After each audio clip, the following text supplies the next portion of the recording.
Podcasts Radio Network proudly presents the Broadcasters Podcast, where we dive deep into the media industry headlines and dissect the digital disruption that diverges the masses into the new media counterculture and away from the media establishment.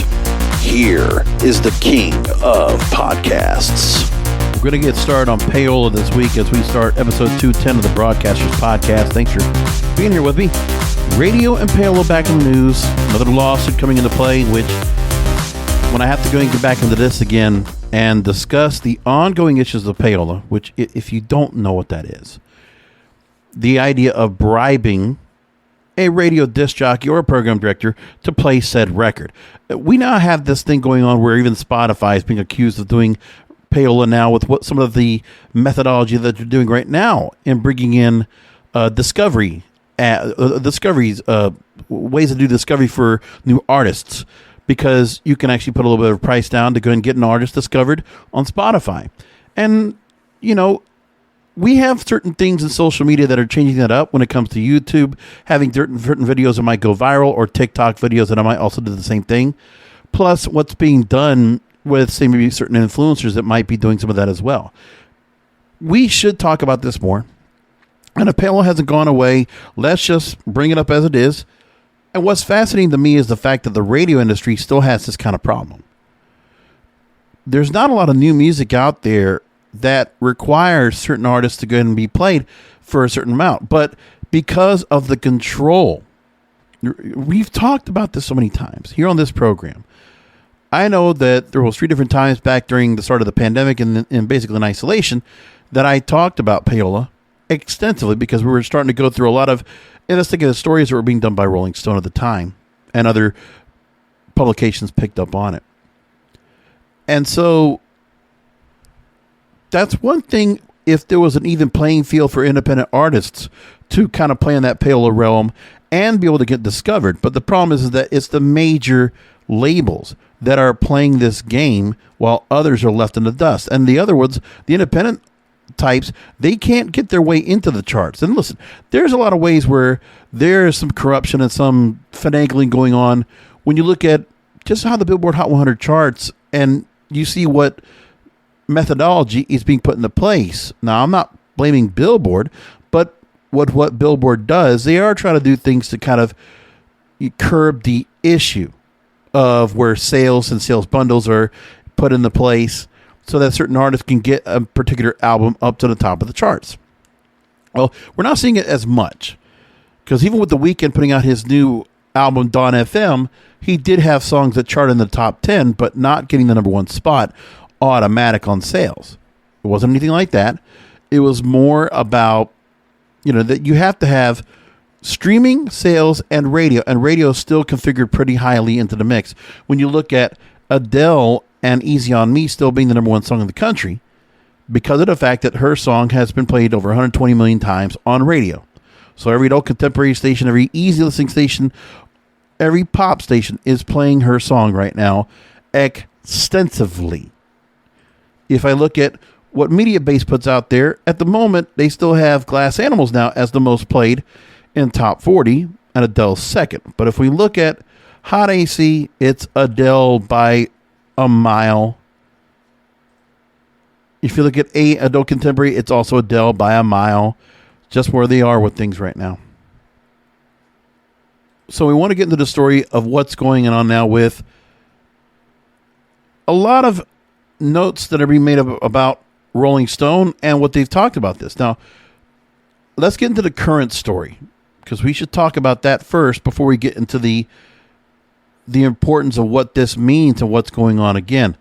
So pay-for-play accusations in the music industry, or the radio industry, continue here, and Rolling Stone has the latest story about it. An independent radio promoter made more than 130 payments totaling over $300,000 to help cover bills for a West Coast radio company, according to court documents. Elias Light, who has been pretty extensive on talking about this issue of Payola regularly about radio, so he's doing this again. And here's what we have. Okay, so in March 2020, Green Day's Billy Joe Armstrong released a cover of I Think We're Alone Now, hoping to get a small measure of comfort to a pandemic-stricken world. Now, we had the familiarity of a Tommy James and the Shondells original combined song with the sweet sentiment created unexpected hit.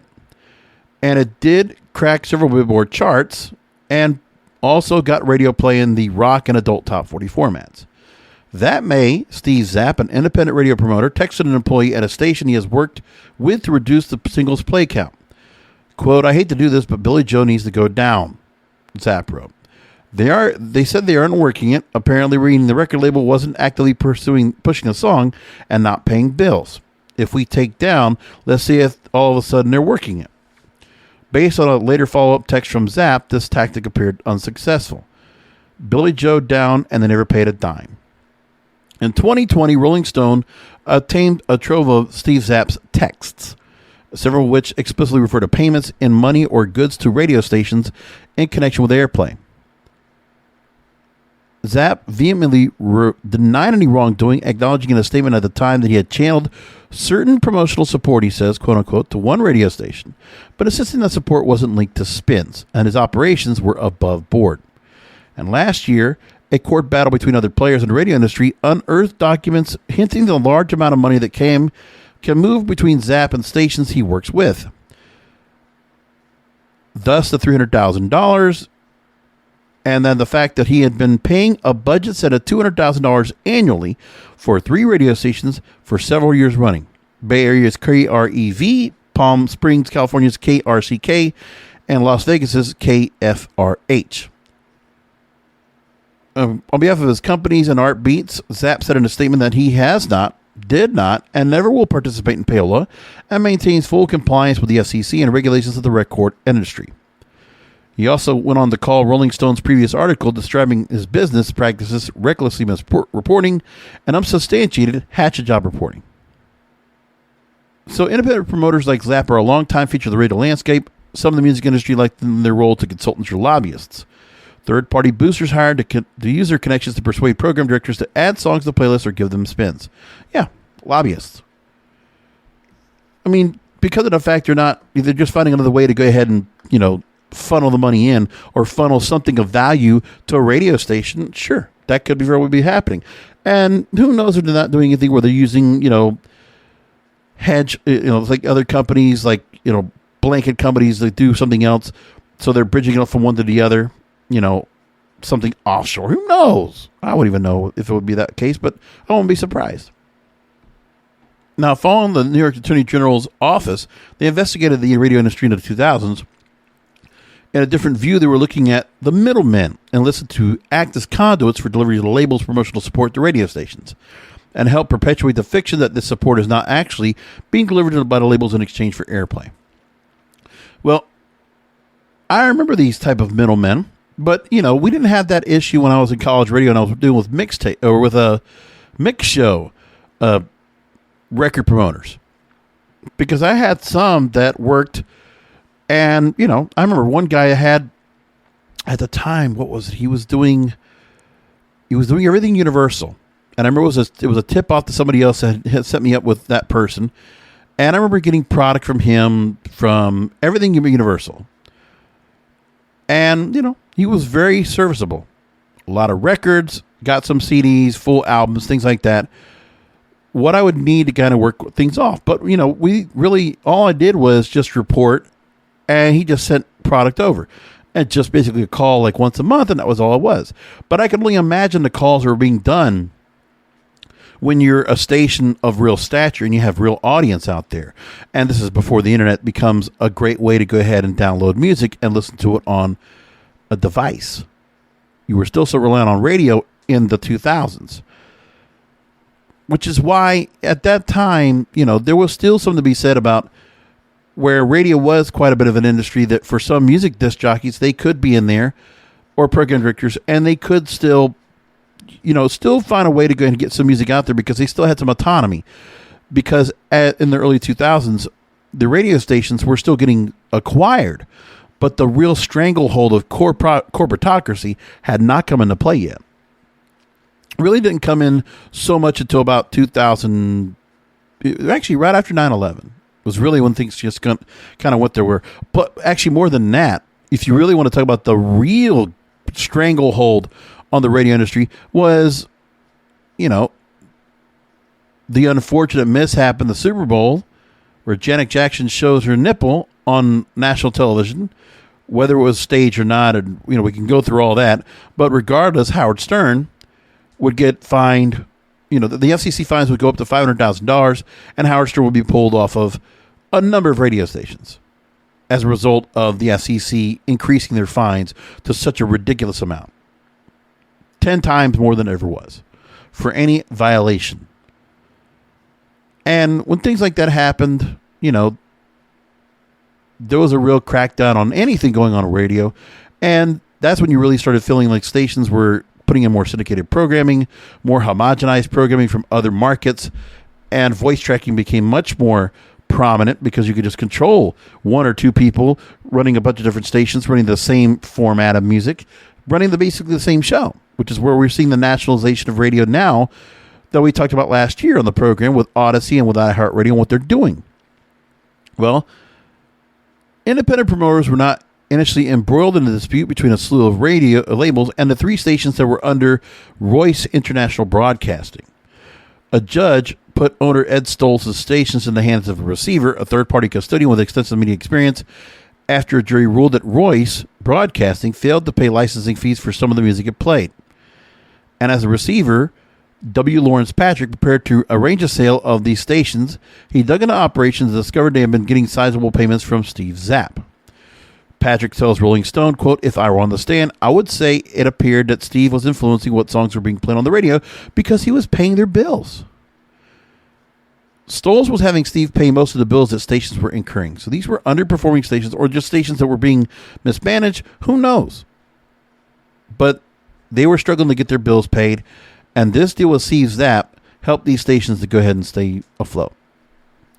Patrick and his legal team broached the transaction with Zapp.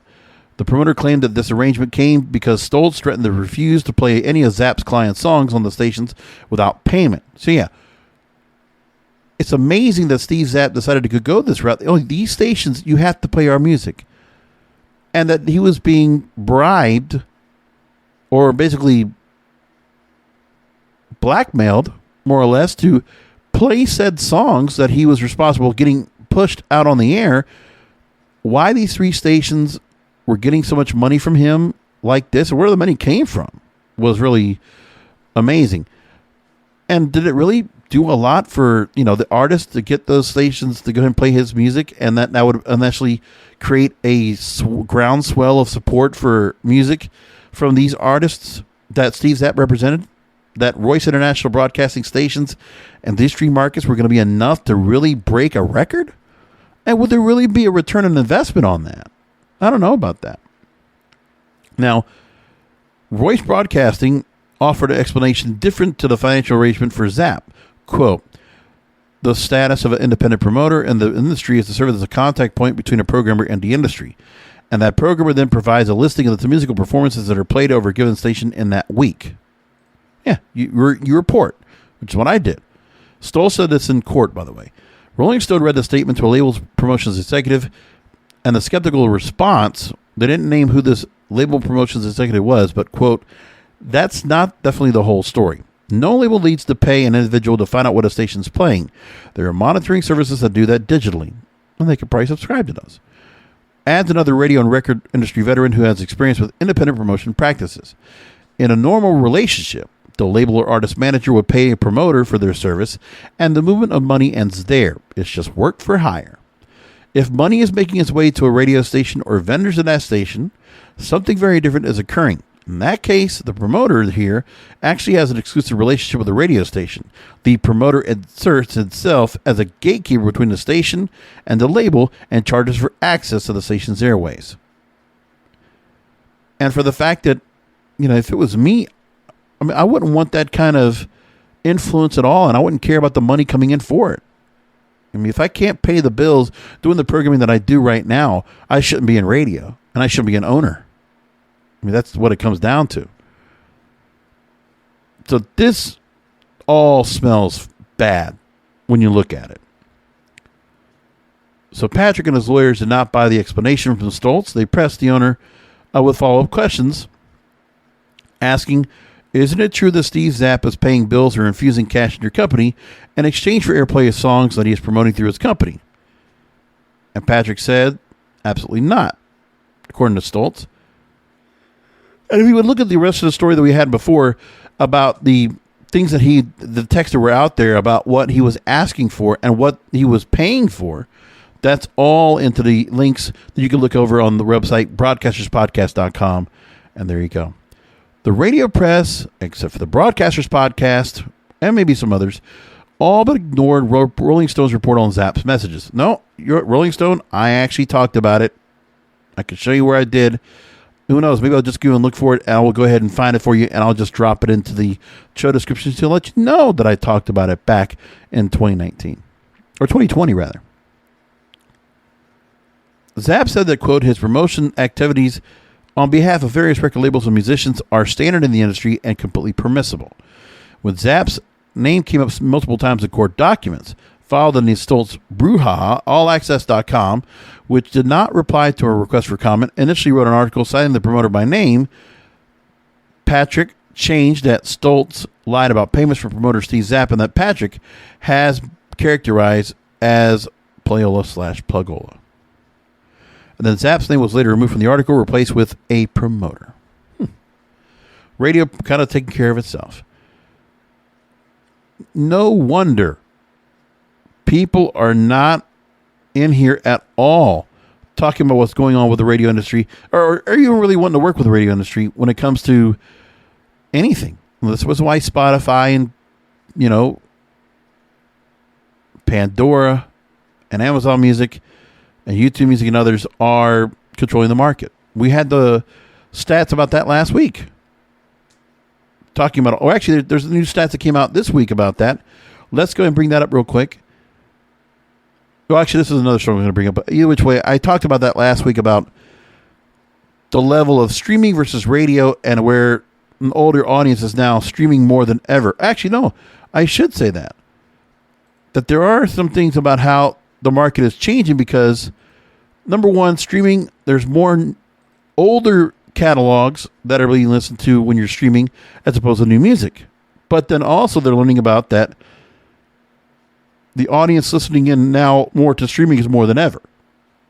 That's part of the other thing that's got to be recognized. So the report came from MRC, that's a former Billboard parent, a data analytics provider to the music business and consumers, headquartered in the United States. They did a 2021 U.S. year-end report for music. And that overall music consumption grew 11.3% during 2021 due to continued growth in audio streaming, a milestone year for vinyl, and changing the guard for catalog versus current music consumption. And when they looked at music this year, of 2021 rather, the lift that was done was because there were new albums from Adele, Drake, Olivia Rodrigo, Taylor Swift, and the controversial Morgan Wallen.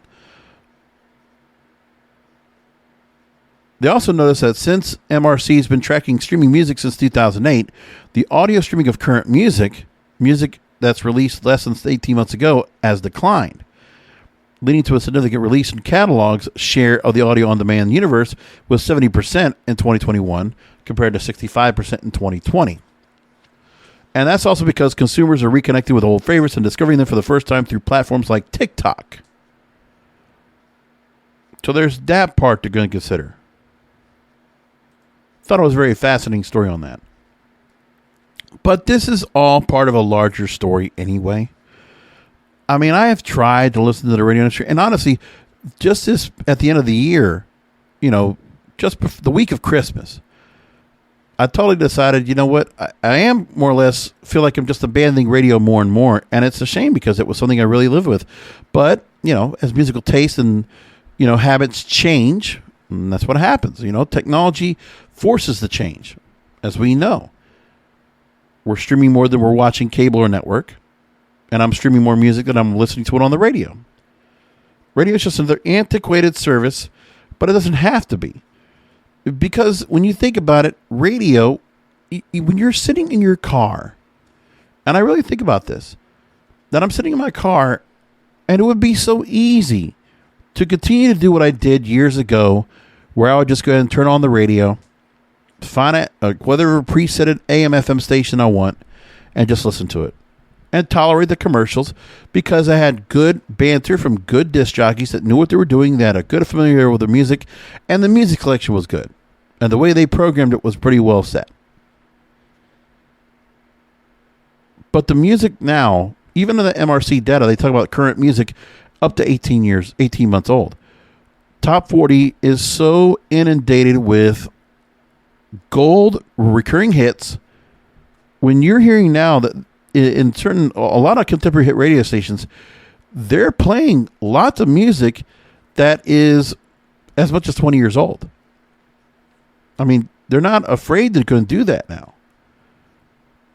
And when there is new music, the new music that gets viral on TikTok or gets viral on streaming, as we've mentioned before, I mentioned that DataFace article back in 2019, takes about 8 to 12 weeks for a song to go ahead and become popular enough to make it onto the, from the Billboard chart, to make it popular for radio stations to run. And then when radio stations also take a new song, they're just going to run it to the ground, and they're going to continue to play it longer than ever. When I look at the media-based stats, and I can go to Hits Daily Double to look at their charts, I mean, I can't really look at how long songs have been on a chart or how long they've been playing. When you look at the songs they have on here of the top 50, just in pop, and I look at what they have and the songs that have been out there for how long they have. If I just try to compare right now, the songs they have on the Hot 100 charts at the moment, and I look for how many weeks they've been on, let's just put it like this. All right. If I look at Glass Animals and Heat Waves, that song has been on the chart for a year. But the song premiered in 2020. So it took a while for the song to get some kind of action after the album was released. And then it got caught on because of a Netflix show. And that's where we are now. But just even then, the Netflix virality of that caused the song to hit the charts. It took a long time to climb up. And now it's at its highest position as it ever has at number 3 on the Billboard Hot 100. But it's been up there for 52 weeks. 1 full year. And that song right now is the number 1 song on radio stations around the country. That song. Being played across stations right now. It's increased, not decreased. It's up 8% this week. As I look at the latest media-based top 40 charts for today, January 20th as we record. Then I go and continue to look. Okay, let's move along to Adele, which that's a current hit, but remember, that's a big superstar artist that came out with an album, 14 weeks on the chart, and that song is getting played ridiculously right now. Then you have Doja Cat's Need to Know, which if I look for that song now, it's been on the chart for 31 weeks, and it is number 8 on the chart in the Hot 100 because of where they are set. Because radio and their algorithm is so significant on the charts, which is why Billboard has actually kind of helped the radio industry by still having some relevance with certain songs being up at the very top of the charts. So they don't look like they're completely detached from the world. If I move along, Kid Laroi and Justin Bieber's Stay. Now the song itself has been on the chart for 27 weeks. Yeah, it's been 6 months. And that song is number 2 again. Was number 1 at one point, several times. But still, a 6-month-old song. And it's been played constantly since the start of the debut of the single. Because it's Justin Bieber on there. And Kid Laroi also. They're just bona fide artists that are exactly the kinds that are attached to iHeartRadio and to other things where those artists will perform at Jingle Ball, or they'll perform at the iHeartRadio Music Festival or Odyssey's Music Festivals, whatever they might be. They have the direct line because said record companies already have the inside route to having their music in there. And you can just look at that with some of the artists they have here. Like if you look at Columbia, they got Lil Nas X, who's got several songs on their list. Columbia actually has 4 songs on their list right now. Atlantic has one at the moment, and then there's Republic, and then there's RCA, which only has Doja Cat because Doja Cat is just kicking ass. I mean, there's a lot of her songs have made her way up the way. Meanwhile, Gail's ABCDEFU is still number 11. And that song right now is right now on Spotify the most popular song in the country. Most popular song in the world right now. But the virality, it will take probably another 6 weeks or so before Gail gets up to the very top. Because for whatever reason, the radio stations in the United States, they don't mind being the last to make an artist popular. So for whatever reason, there's this bravado that radio stations have that, okay, so a song can be number one everywhere else around the world, but it'll be the last place in the United States. That's the last place that's going to make it number one because of the stretch, the reach, the exposure you get for all these radio stations playing it and the streaming. Because radio still has some kind of an influence somewhat. Because they have to consider it does get radio airplay. And if the radio stations are going to play it, then they're basically endorsing and validating an artist and their streaming. Right? Because you can have artists that are streaming, and if they're not that popular or they're just not that familiar to those out there, then what you have to deal with is they don't have a thing where, they'll put themselves out there and their charts could be whatever they are. If I look at the weekly top songs right now for Spotify, I could use the same thing going over for Apple or other places. Right now, Gail in the last week, most streams of all any songs. Stay is still also very much streaming strongly, so that's why it still is number 2. Heatwave still is streaming very well too, so there's a validation to it. At least there's one thing where radio is trying to go ahead and they are kind of trying to follow a little bit of the trail of what streaming's doing. So if people are streaming the songs, then why not listen to it on the radio? Maybe they'll catch themselves hearing a song that would normally stream a lot, and then they'll listen to it on the radio. But when you look at other things they have, the new song for the weekend, Sacrifice, is right now number 19. Was it number 30? And you think with an artist like that, they would go and get that pushed really quickly, but not yet. It'll probably make a jump this coming week, but either which way, radio is not supporting at all the release of Dawn FM, an album from one of the biggest artists that's consistently put out big albums pretty consistently since 2015 in the weekend. But right now he's not, and people are just kind of waiting. Now, Billboard already had it where Sacrifice came up to number 11. If radio actually had airplay to it, it could have gone higher. But radio is not behind the new album yet. Not at all. Even though the album's been out for a couple of weeks, it was not this past Friday, but the previous Friday, the first Friday of January, he put it out there, and radio, nothing to be heard. Like you would think that radio would want to go ahead and be behind this and help push an album forward. Do we want to blame Republic for not doing that because they have more important things to deal with when it comes to glass animals? I don't know. Or maybe one right now is a song they're worrying about more of because that's getting some radio airplay and it's near the top 10. Meanwhile, that song's not even close to anything. It just got to number 30, but that's because of the post of, well, actually it got 22 and then it dropped 8 points while the rest of the weekend's album is already up there and really making some damage. So either which way, you look at what they're doing here and the detachment. There might be a couple of songs that radio will get behind. But I'm sure there's other songs we can look at here where they're not playing songs about the weekend that are just charting up all like crazy. No. Tell you what, another song that just came out, and I can't find it anywhere on this chart. Oh, here it is. Oh, here we go. Lauren Spencer Smith. The song has gotten some push, and it's immediately starting to make some traction. But the song, we know it's number 19, and it moved up 50 spots in the U.S., and it moved up, 86 spots in the U.K. Well, that song right now with 2 weeks on the chart, you'd think a song like that, it goes viral, would automatically go to radio. No, radio has went very short behind. They're right now number 30. Then another song after that, Emmy Melly's I Am Woman. And in that particular mix, that song is also pretty popular right now. It's starting to lose its way down, but it was getting some play and was definitely getting out there on TikTok, and people were noticing about it. But for whatever reason, they didn't get behind it.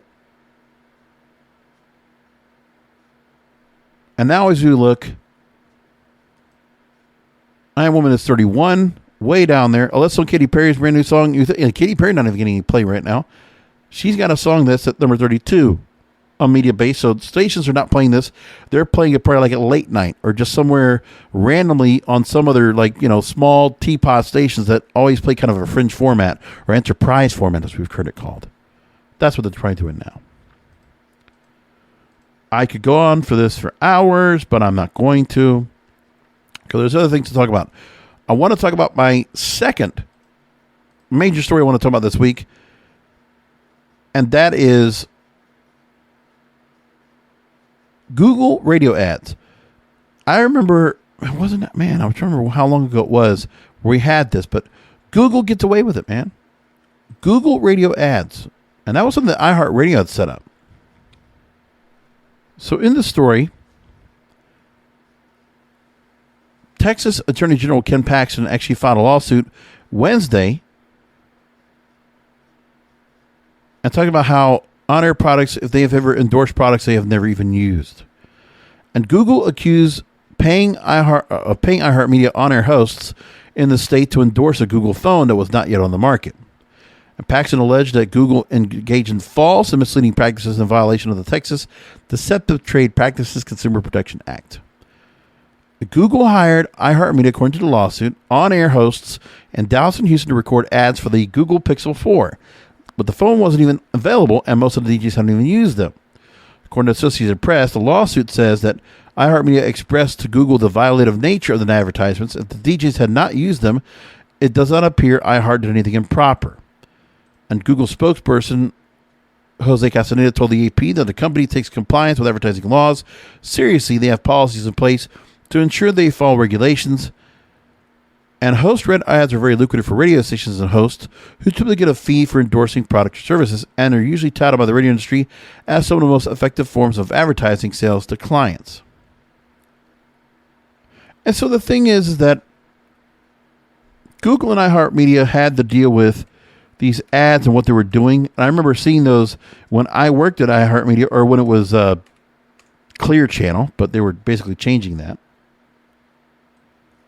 It was because of the fact that iHeartMedia was trying to find the next get-rich-quick scheme to try to get music out there, or try to get advertising out there to sell ads. And so they were asking Google to help them sell ads for them.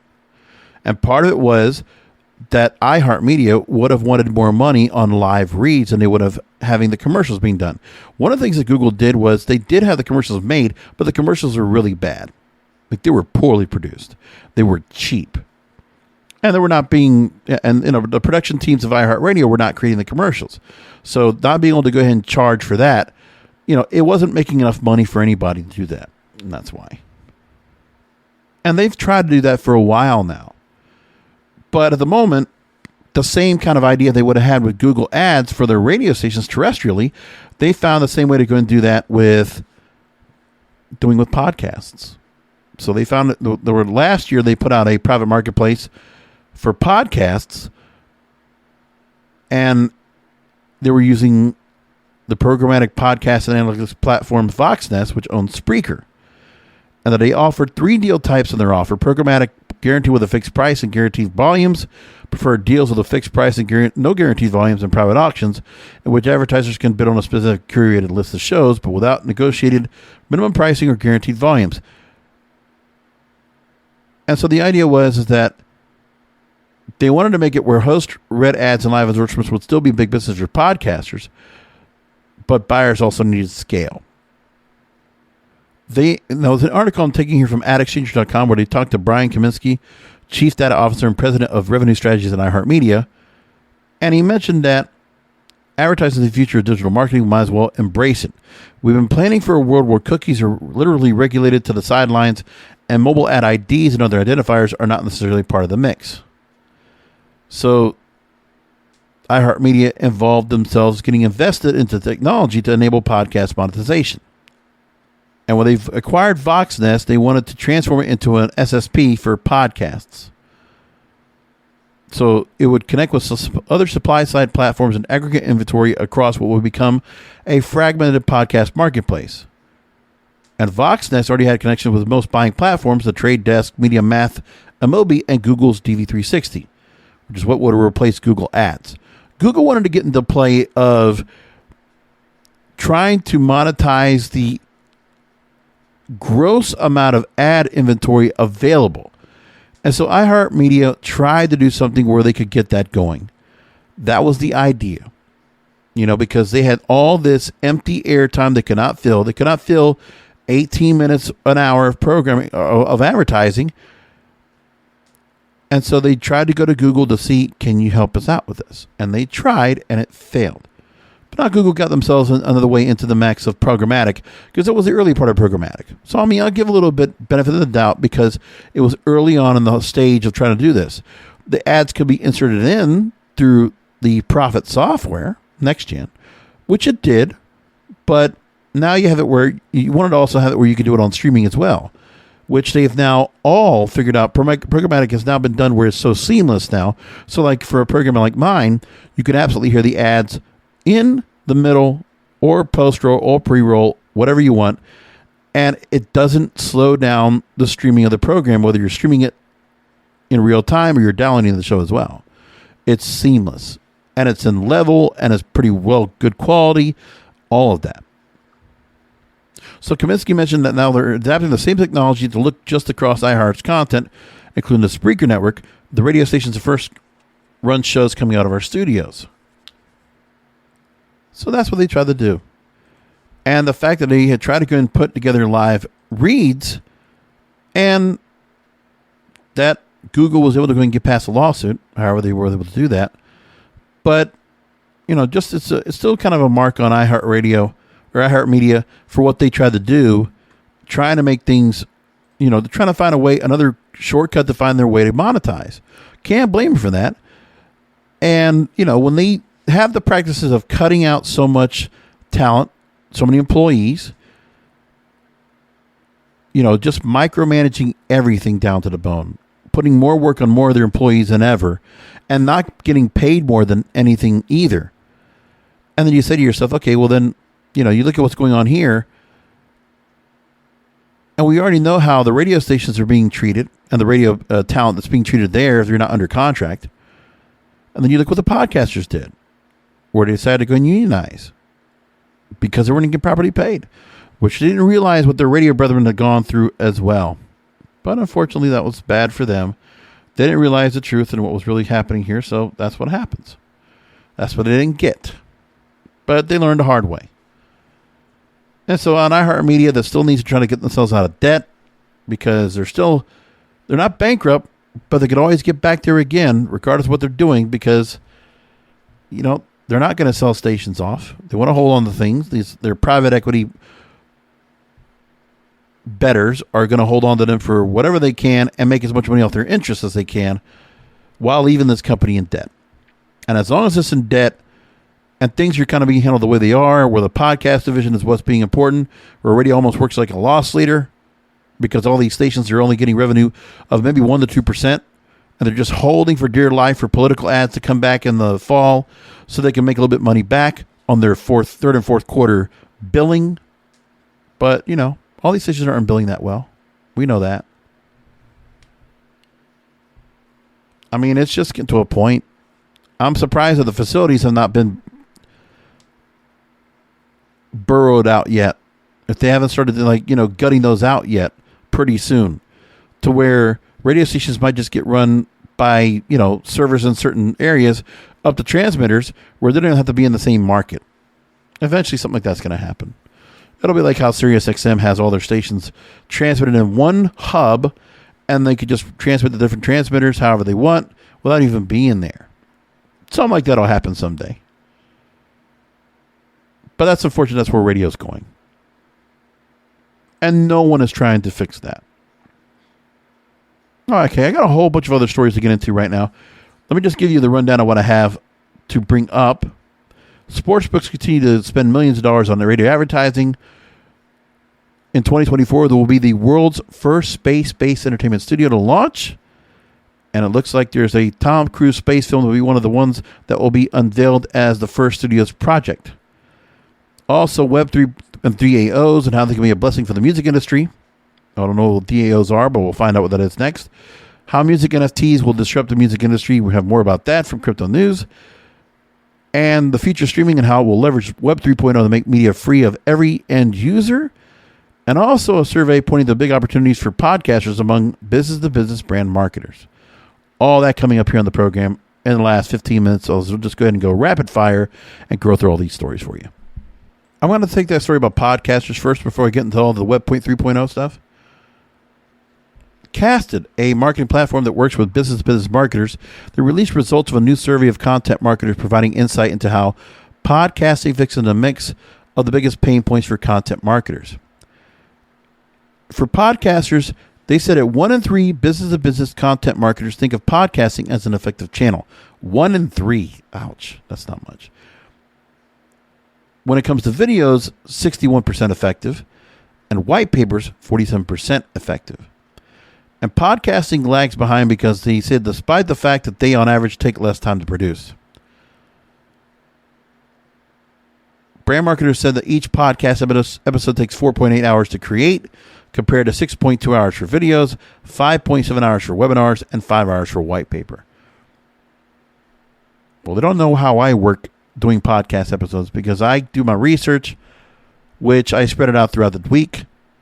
It might even be like, maybe a couple of hours, but if I really wanted to like streamline it, I can make it about 3 hours or 4 hours. Yeah, 4 hours, I guess is about right.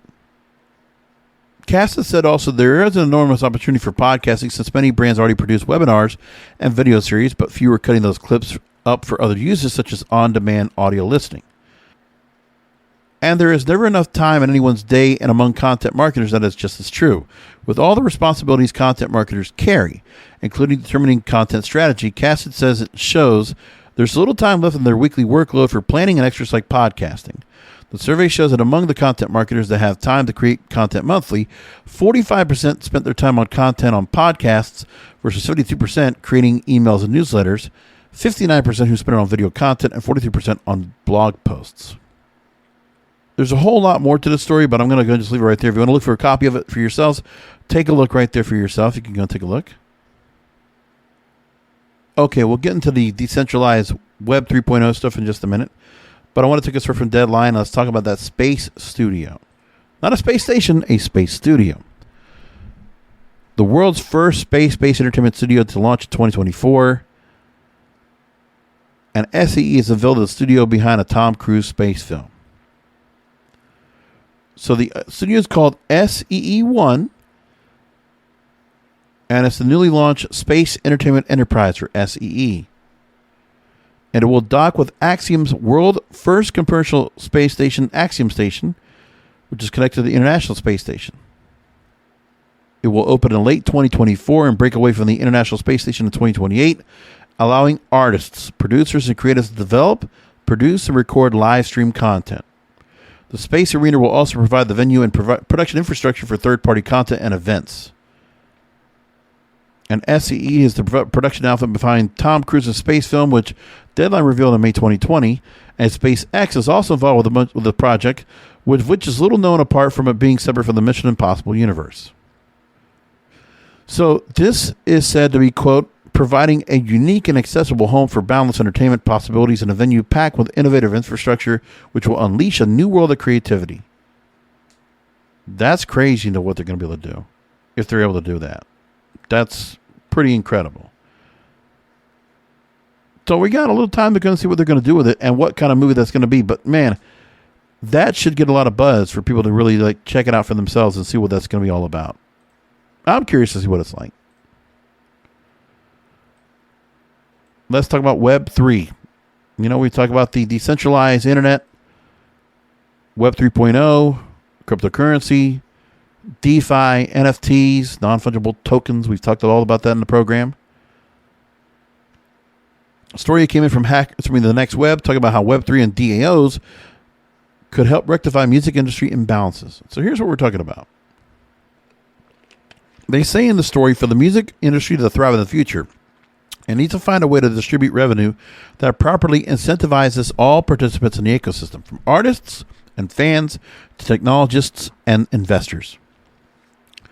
So one idea is the establishment of decentralized autonomous organizations, or DAOs, acting as collective decision-making bodies for the music industry. They would allow artists, consumers, and other stakeholders to interact directly with one another without the need for third-party intermediaries. It would help resolve the imbalances of the music industry, giving artists a direct say in how their work is distributed and consumed, and giving audiences a direct connection to musicians they support. Infrastructure layers such as management and record companies a chance to collaborate with their core demographics and get closer to the music itself than ever before. And they could also be used to distribute profits more fairly within the music industry. For example, ticket resale sites take a large cut of earnings from any concert tickets they sell on site, regardless of the tickets are $5 or $5,000. A DAO that represents musicians and concert goers would not need to charge fees, and they can instead redistribute the profits more equitably. The other thing is that they will be able to operate for musicians on scale. They could process and act on an unlimited number of decisions, collaborations, and interactions without the need for human intervention. A significant improvement over the current system, in which decision-making is often bottlenecked by a small number of gatekeepers. They would also help to reduce costs and increase efficiency in the industry, where a DAO could manage rights and royalties in a more streamlined and automated way than currently possible, and freed up artists' time and resources to focus on creating new music. And this will be beneficial in the music industry, where payments and royalty settlements are often slow and inefficient. A DAO could also reduce the amount of fraud and piracy in the music industry, providing a secure and transparent platform for artists to distribute their music. Also creating a more democratic and equitable way for consumers to access music. Right now, major record labels and centralized tech platforms consider power over what music is available to consumers and what prices they can charge. It might benefit the labels, but it doesn't necessarily help consumers, who are forced to accept whatever music labels decide to release. An authentic music DAO would welcome everyone to the table. No need to pit musicians against music industry professionals. And blockchain technology could create a more transparent and equitable framework for collaboration between artists, fans, producers, marketers, and other individuals involved in music. If it's implemented correctly, well, that's a big if, it would allow all parties to benefit from an enhanced information flow and decision-making system. So this is one of the ideas that they brought into place. Well, it sounds promising, but there's a lot there that could be said. What about NFTs? Another thing we've talked about, where that can also help the music industry and help musicians and musical artists really get somewhere. Crypto News put a story out about this, and they talk about how 2021 was the year of NFTs, with multiple use cases popping up beyond crypto art and collectibles. Music NFTs are one of them. They would empower musicians because of earning of royalties, because musicians who create NFTs and sell them will earn from the subsequent sales of those NFTs, reducing the issue of musicians not earning from their sale of work, not only earning low amounts from centralized streaming services. Cutting out middlemen, where musicians face that they're often under a contract with a record label. The way most independent musicians earn their money is through streaming platforms, but the music NFTs would allow musicians to earn from the sale of their music or merchandise by selling it directly to their fans, and it would help to build an active fan base. It would also help in this same way. With an active fan base, you can capitalize on unique fan experiences, such as having the opportunity for fans to hang out with them virtually or in person. So far, we have seen musicians like Snoop Dogg have a Sandbox hangout session, or Post Malone selling NFTs for people to play beer pong with him. And then new artists can also come in, because the low barriers to entry into music NFTs are good for new musicians, because no one holds them back from releasing new music or expecting them to fit into a certain box to score a record deal. All a musician would need to do with an NFT is to mint their music on their platform of choice and market their work to their fan base. So there's that. There's a whole lot in that story as well that you can also find out that they talk about that would help to really, put a lot of things together. But we'll bring that up in a minute. One of the story is about the future of streaming will leverage Web 3.0 to make media free of every end user. This is more on television, more on TV and movies, which we have not talked about on the program yet. But this is something that's interesting too. One of Web 3.0's primary characteristics is providing decentralized infrastructure with the goal of increasing peer-to-peer interactions, enabling more inclusion of traditionally marginalized populations in everyday digital life. So this decentralized blockchain protocol would help individuals regain control over their time and data while being properly compensated.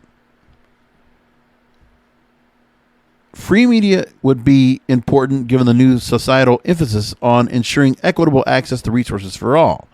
The ever-growing focus on equity and inclusion by increasingly younger demographics is particularly prevalent with Gen Z, making their mark specifically as a sustainability-minded generation.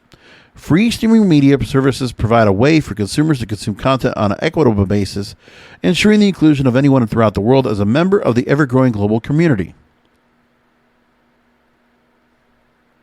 The Harvard Business Review describes the goal of a business to make a profit so that the business can do something more or better. Let's go into what they're talking about here. That there are comparable success stories right now of free media. You have Amazon's IMDb TV, Baidu's iQiyi, one being ad-supported, the other offering a limited experience compared to premium services. There are also Samsung's TV Plus. But now, the potential of Web 3.0 is more than just consumers watching advertisements or receiving limited platform access. You have NFTs that can enable better participation with a free streaming media ecosystem.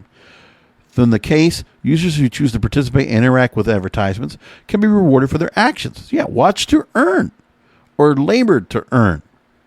Through participation and interaction with advertisements, users can be rewarded on a normal basis through digital rewards. So you get paid to watch ads and respond to them. And then those digital rewards can be exchanged for tangible goods or services or to skip ads during a duration of time, among other things. That's pretty interesting. What if you had that option where you participated about an ad and you made comments about an ad only to either get reward points to something or that you would get a certain amount of ad time removed that you don't have to watch anymore? In the story, they conclude by saying while streaming media has transitioned consumers from a paid TV model to paid web services, Web 3.0 will then result in the formalization of free streaming for all.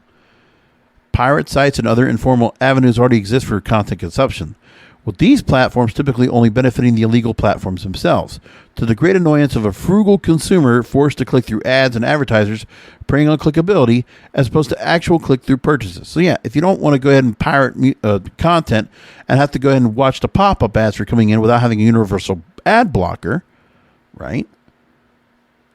This will be a better ecosystem, they're saying, to enable for consumers, platforms, and advertisers alike, while providing a formalized way for consumers to control their time and data while being rewarded for watching content they enjoy. Isn't that hopeful?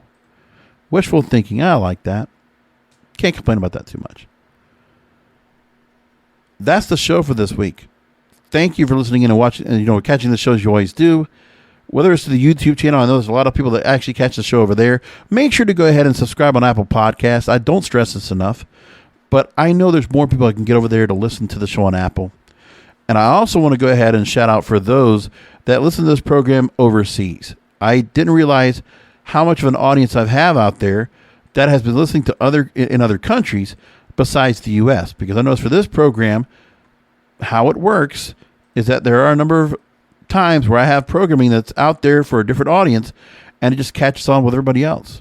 And I really appreciate that. I really do. So with that going on, I look at myself and I say, man, I look at the audience and I look at, for a wrestling podcast, that's one thing. When I look at the audience that's listening to this program, and I looked at, just if I look in the last year of what I've had out here, I'm looking at the audience And I have a significant audience in India, the Philippines, Canada, the UK, Brazil, Mexico, Colombia, Peru, Australia, Argentina, France, Germany, Japan, South Africa, Ecuador, Spain, Finland, Thailand, Paraguay, Malaysia, Russia, Guatemala, Bolivia, and other countries. And I'm just so blown away by all of that. And you know what part of it is? It's because some of the episodes I've done have definitely been more of a global feel to it. When I talked about BTS and when I talked about Reggaeton and Dembo, which are two of my most popular shows last year. And I really appreciate that. And I'm thankful for all of you for finding this show and listening to it. All I can ask for more than ever is for more of you to find the show on Apple Podcasts, and please do subscribe there. And also subscribe on Amazon Music if you don't already do that already. It's also available on iHeart Radio and Google Podcasts. Please go and check it there. And also the website, broadcasterspodcast.com. Most important, because all the links to everything I talk about is listed right there. So you can go back and click on the links. You can look for all the different articles that I didn't take all the time to talk about, because there's just more to read, more to consume, more to learn. And I hope you'll consider that as we do the show. Anyway, I'll leave it there. Thanks for listening in. Come back for another Broadcasters Podcast next week. Until then, remember the content is king, and the control of your content is in your hands. Thank you for listening to the Broadcasters Podcast. Find all the links to subscribe to the show by going to broadcasterspodcast.com. And don't forget to check out the King of Podcasts wrestling program, the Wrestling is Real podcast, exclusively at wrestlingisreal.com.